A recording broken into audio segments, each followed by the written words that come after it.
किसी तरंग को नहीं बुलाना चाहिए, क्योंकि एक दिन मान लिया जाए अच्छी तरंग आके तुम्हारा शरीर हिल गया, मैंने मान ली ये बात कि तुमने भक्ति की है, लेकिन उसके बाद अगर उस देवता को तुमने याद किया और वो तरंग ना आ पाई, उस तरंग के चक्कर में पहले से ही कोई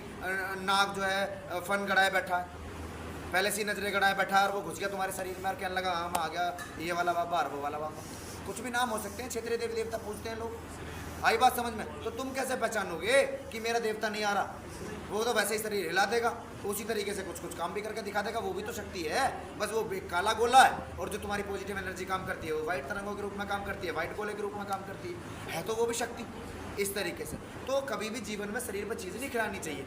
क्योंकि तुम अब तक तो तुम ठीक है, तुम्हारा गुरु है या कोई है तो देखभाल हो रही है कि हाँ शरीर में क्या आ रहा क्या नहीं आ रहा, फिर एक दिन ऐसा आता है वो एक तरीके से पूरी बॉडी को कैप्चर कर लेती है चीज़ और तुम्हारी नाड़ियों पे बैठती है, तुम्हारी जिह्वा को पकड़ लेती है और फिर पूरे शरीर में रम जाती है, रच जाती है और फिर अपना रूप दिखाती है, तुम्हें सेधती है, पूरे परिवार को परेशान करती है और तुम्हारे शरीर में जगह जगह बैठती है, दर्द करती है और एक दिन निढाल करके तुम्हें तुम्हारे जो है चारपाई पर लेकर लाके बेड पर लाके लटा देती है। और फिर तुम सारी दुनिया में कहते हो ये बात कि मैंने तो बाबा पूछा था भाई, मेरे शरीर में तो देवता खेल रहे थे, लेकिन मूल में क्या हो रहा था तुम्हारे साथ तुम ये जान ही ना पाए।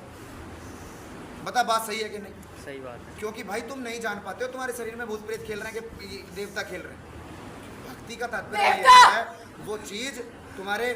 को आके बाकायदे स्वप्न दर्शन में स्वप्न सिद्धि के रूप में बताती है, कान में कई बार आवाज़ें आती हैं, शरीर में बिल्कुल ऊर्जा ऐसे प्रवाहित होती है जैसे रोम रोम फूलते हैं, शरीर फूल सा हो जाता है, वो पॉजिटिव एनर्जी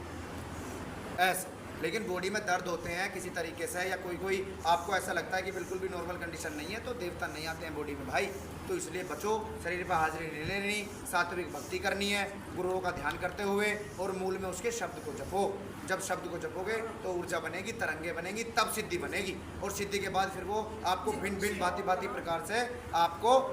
कुछ कुछ आगे का बताएगी, कुछ विषयों का आपको